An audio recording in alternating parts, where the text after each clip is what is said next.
히브리서의 기록 목적은 유대인 그리스도인으로 하여금 예수 그리스도를 깊이 생각하고 바라보게 함으로써 성숙한 믿음으로 구원의 삶을 살도록 하는 데 있었습니다. 오늘 본문은 서두에서 우리가 진리의 삶으로부터 흘러 떠내려가지 않도록 삼가고 경계해야 될 것에 대해서 말씀하고 있는데, 그러므로라고 하는 접속사로 시작을 합니다. 이 단어는 한편으로는 히브리서 1장 전체를 요약하고 또 다른 한편으로는 2장과 연결시키는 그런 역할을 하고 있습니다. 1장에서는 예수님의 만유의 상속자이시고 세계를 창조하신 분이시며 하나님의 영광의 강제시요 하나님의 본체의 형상이심을 강조하였습니다. 또한 하나님의 아들이신 예수님이 인간의 몸을 입고 이 세상에 오셔서 인간의 죄를 깨끗하게 하시고 하나님 우편에 계신다는 사실을 말씀하였습니다. 따라서 2장 1절에 그러므로라고 하는 말은 하나님의 아들이신 예수 그리스도께서 인간으로 오셔서 사탄과 싸워 최후 승리를 얻으셨으므로라고 말할 수 있겠습니다. 2장의 중심점은 우리가 방금 읽은 것처럼 천사보다 잠시 동안 낮아지신 하나님의 아들에 있습니다. 그런데 논증의 핵심은 하나님의 아들이 천사들보다 잠시 못하게 하심을 입은 것이 천사보다 열등하기 때문이 아니라 낮아지신 이유와 목적이 있기 때문이라는 것입니다. 그러면 왜 하나님의 아들이 낮아지셔야 했습니까? 그 이유와 목적을 그가 죽음을 통하여 백성의 죄를 속량하려 하심이라고 말씀합니다. 히브리서 2장에는 예수님의 죽음이 많이 강조되어 있습니다. 먼저 9절에서 오직 우리가 천사들보다 잠시 동안 못하게 하심을 입은 자 곧 죽음의 고난을 받으심으로 말미암아 영광과 존귀로 간을 쓰신 예수를 보니 이를 행하심은 하나님의 은혜로 말미암아 모든 사람을 위하여 죽음을 맛보려 하심이라고 한 절에서 두 번이나 예수님의 죽음을 말씀합니다. 14절에서도 자녀들은 혈과 육에 속하였음에 그도 또한 같은 모양으로 혈과 육을 함께 지내심은 죽음을 통하여 죽음의 세력을 잡은 자 곧 마귀를 멸하심이라고 예수님의 죽음을 강조하고 있습니다. 그래서 이를 한마디로 요약하면은 하나님의 아들은 죽으시기 위해서 죽을 수 있는 인간의 몸을 입으시고 이 세상에 오셨다고 하는 것입니다. 다시 말하면 성육신의 목적이 왜 오셨습니까? 죽으시러 오셨다는 것이죠. 그렇게 말씀하고 있는 것입니다. 그러면 왜 하나님의 아들이 죽으시기 위해서 이 세상에 오셔야 했습니까? 17절은 그러므로 그가 범사의 형제들과 같이 되심이 마땅하도다. 이는 하나님의 일에 자비하고 신실한 대제사장이 되어 백성의 죄를 속량하라 하심이라고, 백성의 죄를 속량하라 하심이라고 그 목적을 말씀을 하고 있습니다. 그러나 죽음이 끝이 아닙니다. 9절을 보면은 곧 죽음의 고난 받으심으로 말미암아 영광과 존귀로 간을 쓰신 예수를 보니 하고 죽음 뒤에 있는 영광을 말씀하고 있기 때문입니다.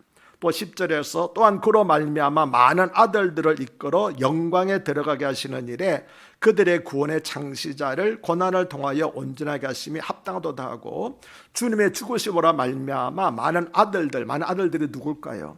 그리스도인들입니다. 우리 그리스도인들도 하나님의 영광에 참여하게 됐다. 예수님도 죽음으로 말미암아 영광을 얻었을 뿐만 아니라 예수님의 죽음으로 말미암아 우리 그리스도인들도 많은 아들들이라고 하는 것이 그리스도인들인데, 우리도 역시 주님과 같은 하나님의 영광에 참여하게 되었다고 그렇게 말씀하고 있습니다. 이 사실을 요약하면은 하나님의 아들이 천사보다 잠시 동안 못하게 하심을 입은 이유는 우리를 위하여 죽음을 맛보려 하심이고, 죽으신 목적은 많은 아들들, 즉 그리스도인들을 영광에 들어가게 해주시기 위해서라고 하는 것입니다. 이것이 바로 2장의 중심 내용이라는 것을 기억해 주시기를 바랍니다. 히브리서 2장은 크게 두 부분으로 되어 있는데 1절로부터 4절과 그리고 5절로부터 18절까지로 되어 있습니다. 먼저 앞부분의 1절에서 4절은 큰 구원에 대해서 말씀하고 있고, 뒷부분은 예수님께서 받으신 고난의 의미에 대해서 말씀하고 있습니다. 먼저 큰 구원에 대해서 살펴봅니다. 히브리서에는 경고의 메시지가 여러 번 나오는데 2장 1절로부터 4절은 그 첫 번째 경고의 메시지입니다. 즉 예수 그리스도를 통해서 주신 큰 구원을 등한히 여기고 불순종하면은 그 결과가 얼마나 무서운지 알라라고 하는 경고의 말씀입니다. 여기서 큰 구원은 엄청난 대가를 치르고 얻은 구원이라고 하는 뜻입니다. 1장 내용처럼 만유의 상속자이신 분, 세계를 창조하신 분, 하나님의 영광의 강체이신 분, 하나님의 본체의 형상이신 분을 희생시키시는 대가를 치르고 얻은 위대한 구원이라고 하는 것이 있지요. 성경은 우리에게 크게 두 가지 사실을 보여주고 있는 측면을 보여주고 있는데, 하나는 하나님의 창조이고 하나는 하나님의 구원입니다. 성경의 큰 두 가지 내용이 하나님의 창조 사역과 하나님의 구원 사역인데, 여러분 어떤 것이 더 중요할까요? 하나님의 창조 사역에서도 중요한 일이지만 하나님의 창조 사역에는 별다른 희생에 따르지 않았습니다. 그냥 말씀만으로 창조했죠. 그러나 하나님의 구원 사역에는 큰 희생에 따랐습니다. 보통 희생이 아닙니다. 독생하신 아들, 하나밖에 없는 아들을 십자가에서 죽게 하시는 큰 희생에 따랐기 때문에, 그래서 성경은 창조보다도 큰 구원에 대해서 더 강조하고 있는 것입니다. 하나님께서 중심하시는 일이 창조가 아니라 구원이라고 하는 것이죠. 1절은 그러므로 우리는 들은 것에 더 유념함으로 우리가 흘러 떠내려가지 않도록 함이 마땅함이라고 말씀을 합니다. 죽은 물고기는 흘러 떠내려가지만 살아있는 물고기는 물결을 거슬러 올라갑니다. 그래서 흘러 떠내려가고 가는 것은 영적으로 죽었다는 표시이고, 간절히 상감을 붙드는 것은 영적으로 살아있다는 표시가 되는 것입니다. 그러면 우리의 믿음은 세상 풍지에 떠내려가는, 휩쓸려가는 믿음입니까? 아니면 세상 풍지를 거슬러가는 산 믿음입니까? 세상 풍지에 떠날려가는 죽은 믿음이 아니라 세상 풍지를 거슬러 올라가는 산 믿음을 가지시는 여러분이 되시기를 바랍니다.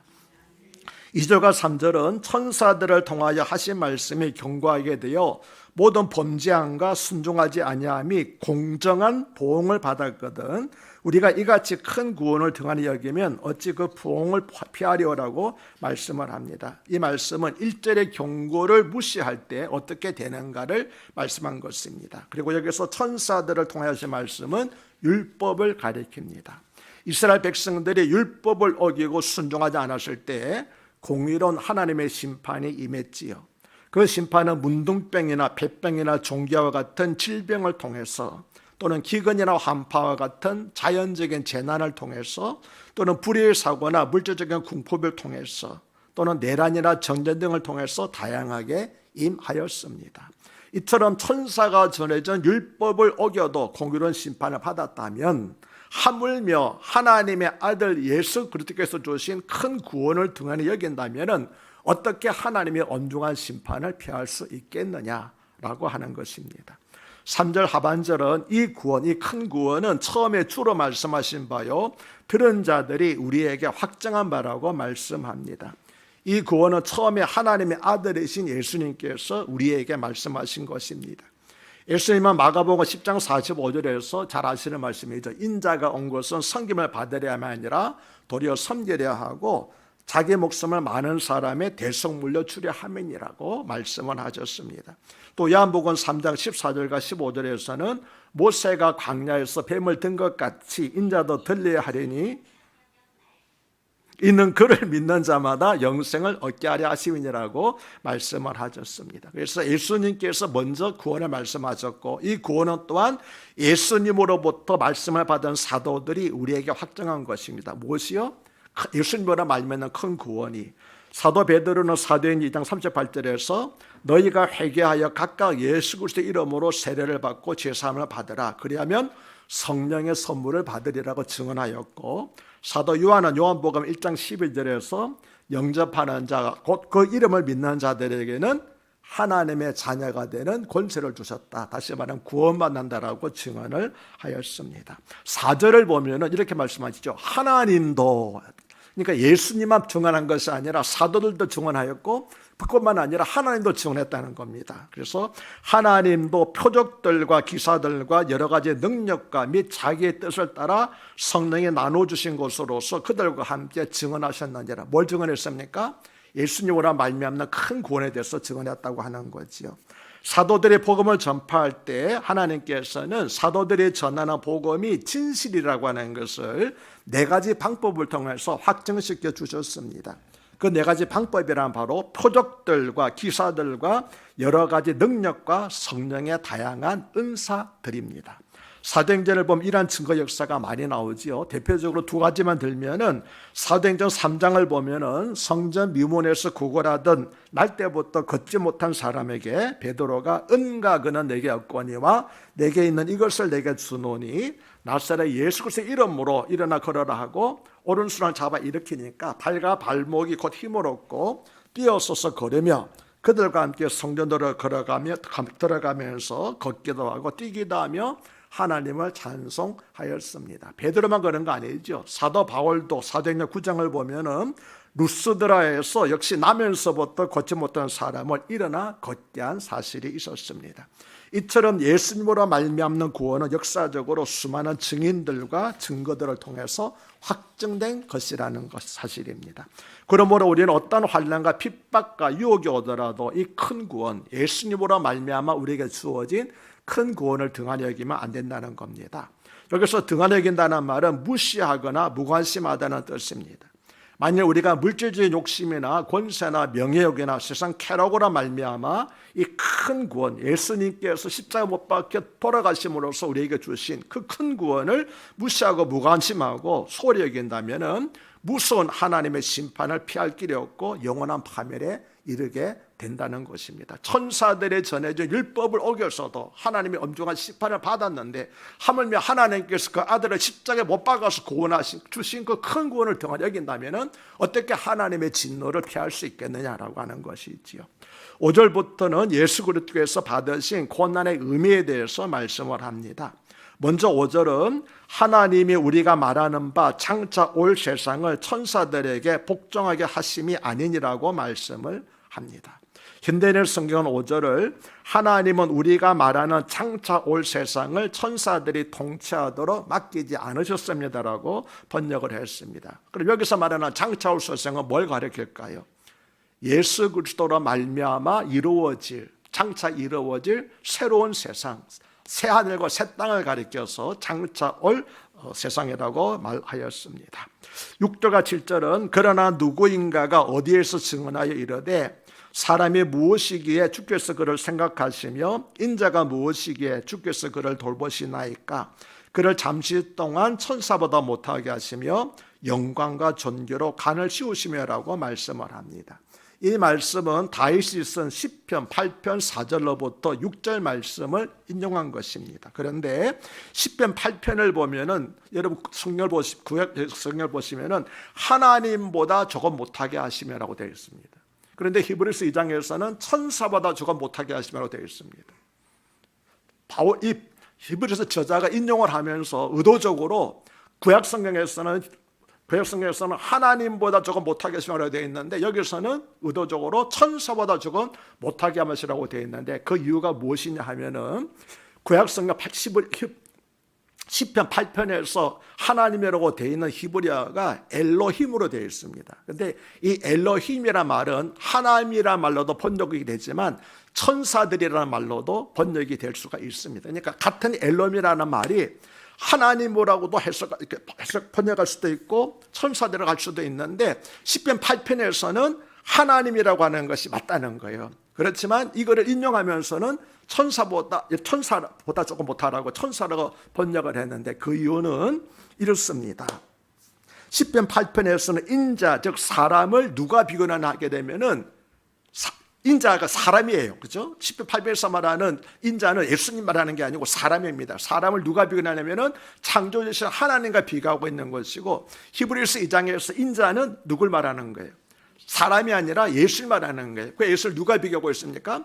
천사보다 더 뛰어나신 분이라고 1장에서 말하고 있잖아요. 그렇기 때문에 그래서 같은 발의를 할지라도 문맥에 따라서 우리가 다르게 이렇게 해석을 하고 번역을 할 수 있는 것입니다. 그러면 영광과 존귀로 관을 씌웠다는 말씀은 어떤 의미일까요? 이 말씀에는 예수님을 설명하는, 예수님을 묘사하는 중요한 두 단어가 나오는데 하나는 영광을 쓰셨다는 것이고 하나는 존귀로 관을 쓰셨다는 그런 말씀입니다. 영광은 하나님의 속성입니다. 다시 말하면 하나님께만 속해 있다는 것이지요.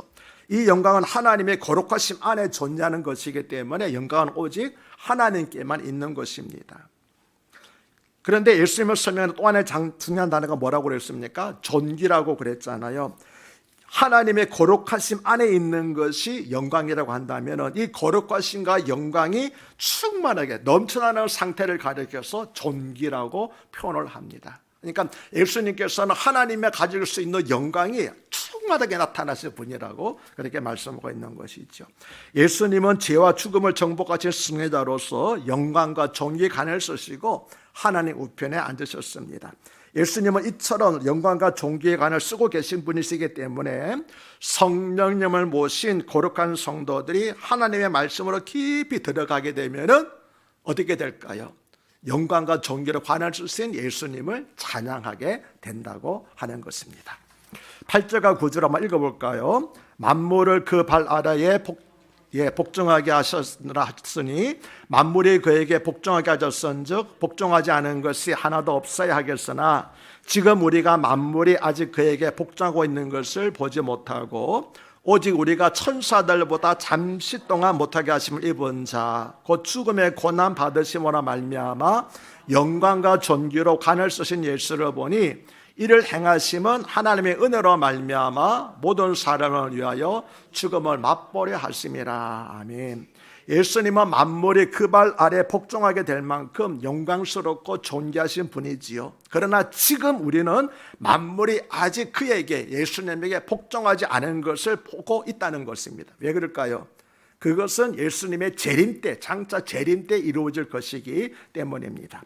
다만 지금 우리는 무엇을 보고 있습니까? 천사들보다 잠시 동안 못하게 하신 예수님을 보고 있다는 겁니다.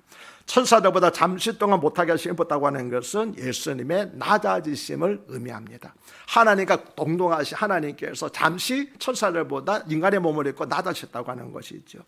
예수님은 본래 하나님이시지만 죄로 말미암아 영원한 파멸에 이를 수밖에 없는 인간들을 불쌍히 여기시고 인간을 구원하시기 위해서 이 땅에 인간의 몸을 입으시고 오셨습니다.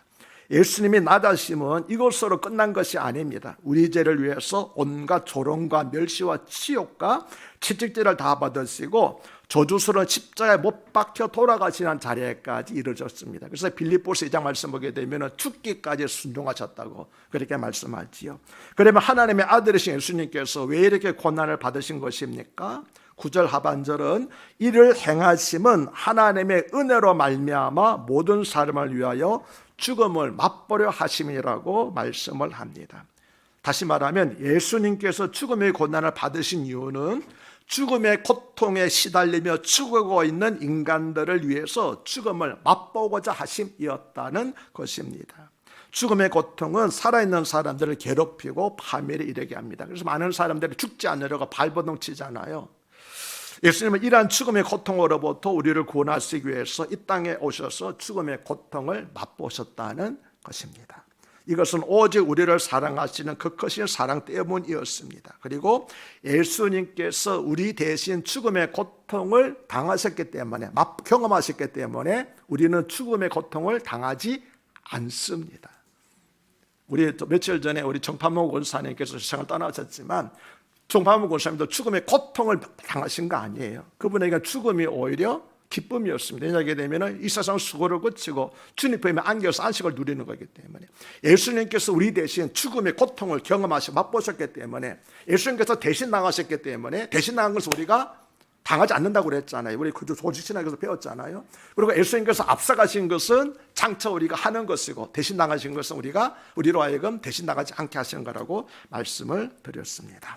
10절은 그러므로 만물이 그를 위하고 또한 그로 말미암으니가 많은 아들들을 이끌어 영광에 들어가시는 일에 그들의 구원의 창시자를 고난을 통하여 온전하게 하심이 합당하도다라고 말씀을 합니다.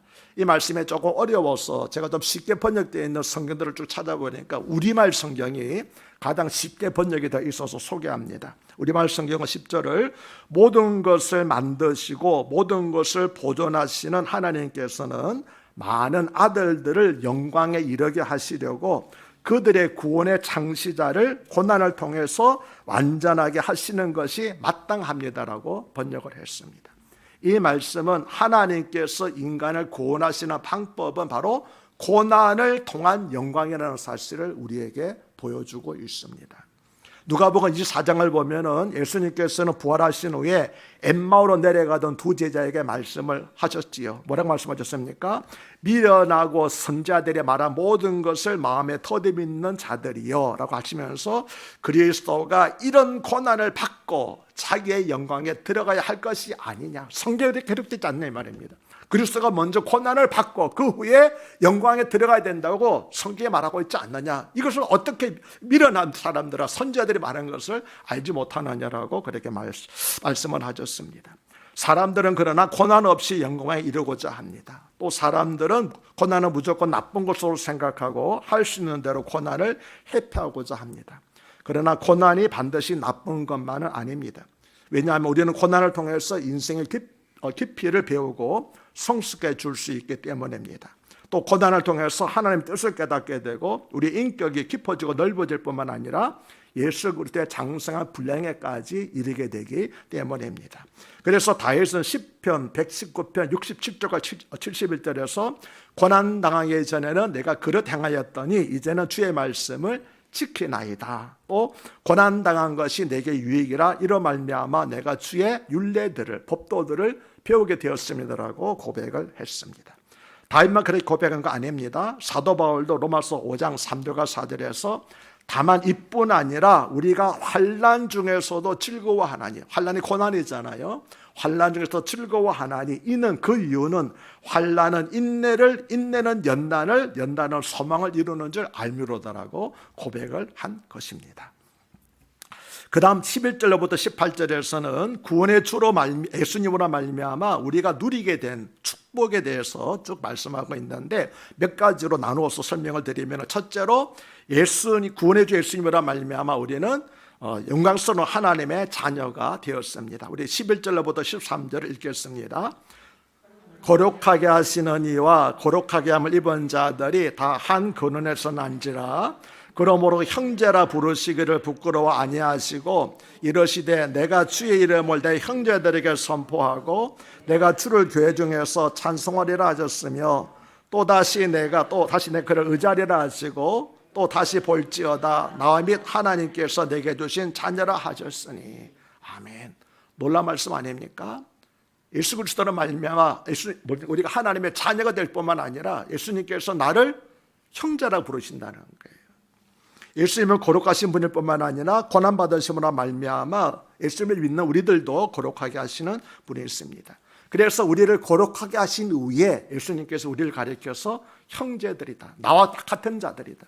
우리가 제약대로 살았지만 예수님께서는 우리를 죄에서 정결하시고 난 다음에 거룩하시고 난 다음에 형제들이라고 불러주셨다고 하는 것입니다. 우리는 예수님의 형제가 될 자격이 티끌만큼도 없는 사람들입니다.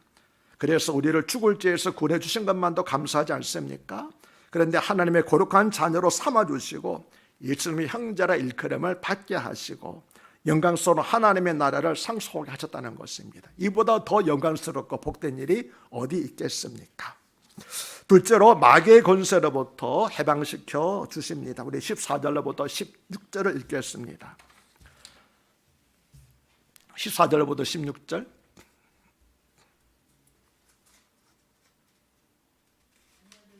자녀들은 혈과육에 속하였음에 그도 또한 같은 모양으로 혈과육을 함께 지내심은 죽음을 통하여 죽음의 세력을 잡은 자 곧 마귀를 멸하시며 또 죽기를 무서워함으로 한평생 매어 종노릇하는 모든 자들을 놓아주려 하심이니 이는 확실히 천사들을 붙들어주려 하심이 아니요 오직 아브라함의 자손을 붙들어주려 하심이라. 아멘. 예수님께서 혈육을 입고 오신 목적은 사망의 세력을 잡은 자 곧 마귀를 없이 하시고 또 죽기를 무서워함으로 한평생 죄에 매여 종노릇하고 있는 사람들에게 참 자유를 주시기 위함이었다는 것입니다. 이 말씀은 대단히 중요한 말씀이기 때문에 제가 좀 더 자세히 설명을 드리겠습니다.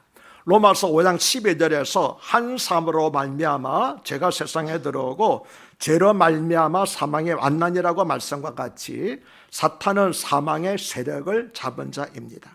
이 사망의 세력을 잡은 자 곧 마귀를 없이 하기 위해서 하나님의 아들이 육신을 입고 나타나셨다고 말씀을 합니다. 그리고 예수 그리스도께서는 육신의 몸을 입으시는 데까지 낮아지신 것이 아니라 죽기까지 낮아지셨다는 것입니다. 이것은 사탄이 지배하고 있는 사망의 영역까지 내려가셨다는 것을 말씀하고 있습니다. 왜 예수님께서는 인간의 몸을 입고 줄 뿐만 아니라 사탄의 지배하는 사탄의 영역까지 내려가셨습니까? 사탄의 세력을 멸하시기 위해서 그렇게 한 것입니다. 그래서 사망의 세력을 잡은 자 곧 마귀를 멸하시기 위해서, 우리 속담에 있는 것처럼 호랑이를 잡으려면 호랑이 굴로 들어가야 된다는 것처럼 호랑이를 잡기 위해서, 사탄을 멸하기 위해서 사탄이 지배하고 있는 사망의 차례까지 내려가셨다고 말씀하고 있습니다. 이 점을 로마서 6장 9절에서는 이는 그리스도께서 죽은 자 가운데서 살아나셨음에 다시 죽지 아니하시고 사망이 다시 그를 주장하지 못한 점을 알미라라고 말씀하고 있습니다. 예수님께서 죽으시고 다시 살아나셨으면 예수님 역시 사망의 권세, 사탄의 권세에 매여 있는 신세입니다. 그렇지 않습니까? 그러나 예수님께서는 다시 살아나셨기 때문에 사망이 다시는 그를 지배하지 못한다는 것을 증명해 보이신 것입니다. 뿐만 아니라 예수님은 사탄의 지배로부터 벗어난 것이 아니라 예수님 믿는 모든 사람들도 함께 사탄의 지배로부터 벗어나게 하셨다는 것이에요. 그래서 많은 아들들을 생명의 영광의 자리로 이끌게 하셨다고 하는 것입니다. 이렇게 하심으로써 예수 그리스도는 사망의 권세를 이기신 첫 열매가 되셨고 사탄의 왕노릇하고 있던 사망의 왕국을 파괴시키신 것입니다. 그러면 예수님께서 우리 죄를 위해서 십자가에 못 박혀 죽으시고 죽은 자 가운데서 부활하심으로써 사탄은 완전히 소멸될 것일까요? 소멸된 것일까요? 소멸된 것은 아닙니다. 사탄은 소멸된 것이 아니라 힘을 잃게 된 것, 무력하게 된 것입니다. 왜냐하면 14절에서 마귀를 멸하시며라고 우리말로 번역된 헬라어가 카타르케오인데 무력하게 하다, 패하다라는 뜻을 가지고 있기 때문입니다. 다시 말하면 마귀는 소멸된 것이 아니라 완전히 그의 힘을 다 상실하게 된 것이죠. 다시 말하면 창세기 3장 15절 말한 것처럼 뱀은 여자의 후손에 발 뒤꿈치를 물 것이요 여자의 후손은 밤에 머리를 상하게 한다고 말하고 있잖아요. 치명적인 상처를 입었고 그 세력을 잃게 된다는 겁니다. 그래서 뭡니까? 더 이상 그는 사망의 권세를 가지고 많은 사람들을 제 종로로 하게 했지만 이제는 그리스도인들은 죽음이 두렵지 않기 때문에 사탄에게 종로로 타지 않고 제 열매 살지 않게 됐다고 하는 것입니다. 그러나 모든 사람에게 다 무력하게 된 것이 아니라 오직 예수 그리스도 안에 있는 사람들에게만 무력하게 된 것입니다. 우리의 싸움은 혈과 육의 싸움이 아니라 보이지 아니하는 사탄과의 싸움입니다. 사탄은 우리보다 훨씬 강하고 지혜롭기 때문에 우리의 힘과 지혜로는 도저히 이길 수 없습니다. 그러나 우리가 예수 그리스도를 굳게 믿고 의지하면은 사탄은 힘을 쓰지 못하고 무력하게 된다는 것입니다. 아멘이십니까? 그리스도인들은 나는 구원을 받았다고 흔히 말합니다. 그러면 여러분 무엇으로부터 구원을 받았습니까? 오늘 본문은 두 가지로부터 구원을 받았다고 말씀합니다. 첫째는 죄 권세 잡은 자 곧 사탄으로부터의 구원입니다. 이스라엘 백성들은 발의 권세 아래 있었지요. 그런 처지에 있던 사람들이 유월절 어린 양의 피로 말미암아 바라의 권세로부터 벗어나게 되었습니다. 이는 사망의 세력을 잡은 자 곧 마귀의 지배로부터 구원될 것에 대한 예표였던 것입니다. 둘째는 죽음의 공포로부터의 구원입니다. 하나님으로부터 분리된 인간은 사탄의 노예가 되어서 죽음의 공포에 시달려 왔습니다. 그러나 주님께서는 죽음으로부터 부활하심으로써 인간을 죽음의 공포로부터 해방하셨습니다. 그래서 사도 바울은 고린도전서 15장 55절에서 사망아 너의 쏘는 것이 어디 있느냐, 사망아 너 이기는 것이 어디 있느냐라고 사망을 향해서 큰 소리를 쳤던 것입니다.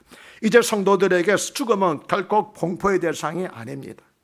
왜냐하면 사도 바울이 고린도후서 5장 1절에서 만약 땅에 있는 우리의 장막집이 무너지면, 장막집 우리 육체를 말하는 것이지요, 하나님께서 지으신 집 곧 손으로 지은 것이 아니요 하늘에 있는 영원한 집이 우리에게 있는 줄 아느니라고 말한 것처럼 성도들의 죽음은 잠시 이 땅에 나그네로 머물러 있던 나그네 삶을 마치고 영원한 본향인 천국으로 이주하는 것이기 때문에, 그래서 우리는 더 이상 죽음이 공포의 대상이 아니라고 하는 것이죠.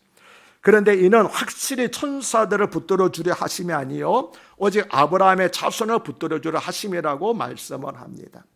아브라함을 가리켜서 우리는 믿음의 조상이라고 말합니다. 그러므로 아브라함의 자손이란 예수 그리스도를 믿는 그리스도인들을 가리켜 말합니다. 베드로서 2장 4절은 하나님이 범죄한 천사들을 용서치 아니하시고 지옥에 던져 어두운 구덩이에 두어 심판 때까지 찍게 하셨다고 말씀을 합니다. 천사도 하나님의 피조물이고 인간 하나님의 피조물이지만 하나님께서는 천사들은 구원하지 않으셨습니다. 천사들은 던져서 지옥에 내던졌습니다. 그러나 인간은 하나님께서 사랑하셔서 구원하시기 위해서 오셨다고 하는 것이죠. 그래서 천사보다 인간이 더욱 귀중한 존재라고 하는 것입니다. 아멘이십니까? 셋째로 예수님은 시험받는 사람들을 능히 도와주십니다.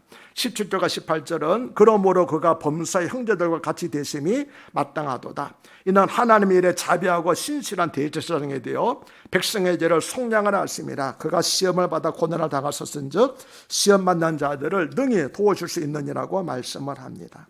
예수님은 인간의 몸을 입고 나다주심으로써 자비하시고 충성된 제사장이 되셨다고 말씀을 합니다.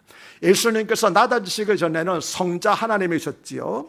그런데 만일 우리와 같이 되시지 않았다면 우리의 대제사장이 될 수가 없습니다. 왜냐하면 대제사장이라고 하는 것은 우리의 대표자, 즉 인간의 대표자가 되어서 하나님 앞에 나아가서 우리 대신 제사를 드리는 사람이기 때문입니다. 그래서 만약에 천사를 구원하러 오셨다고 그러게 되면 예수님도 천사처럼 되었겠죠. 천사를 대표해서. 그러나 천사를 구원하러 오신 것이 아니고 우리를 구원하러 오셨기 때문에 예수님께서는 우리처럼 되셔서 대제사장이 되었다고 하는 말씀입니다. 그러나 우리는 주님께서는 낮고 천한 인간에 대해서는 자비로 이처럼 대제사장이 되셨지만 하나님 아버지에 대해서는 충성스러운 대제사장이 되셨다고 말씀을 하고 있습니다. 히브리서 2장은 그가 시험을 받아 고난을 당하셨은즉 시험받는 자들을 능히 도우실 수 있느니라고 하는 말씀으로, 마지막 말씀으로 마칩니다. 사랑하는 여러분, 우리 주님께서는 우리의 죄만 구속하시고 손을 떼신 것이 아니라 사탄의 시험으로부터 계속 보호해 주시고 인도해 주고 계신다는 것입니다. 사탄의 시험이 계속 되는 한 우리 주님께서 손을 뗄 수가 없다는 것이죠. 계속 지켜주고 계십니다. 그런데 그가 시험을 받아 고난을 당하셨은지라고 말씀을 합니다. 주님께서 인간의 몸을 입고 받으신 고난은 모든 육신을 입은 인간들이 당하는 시험을 총괄하여 받으신 시험이었습니다. 그 가운데는 굶주림, 헐벗음, 자지 못함, 비방, 배척, 유혹 모든 것이 포함되어 있습니다. 그래서 17절에서 그가 범사의 형제들과 같이 되었다라고 한 것입니다. 물론 이건 죄의 문제는 아니지만 제가 이제 오래전에 일리자로프 수술이라고 그래가지고 다리를 늘리는 수술을 받았거든요. 끔찍합니다.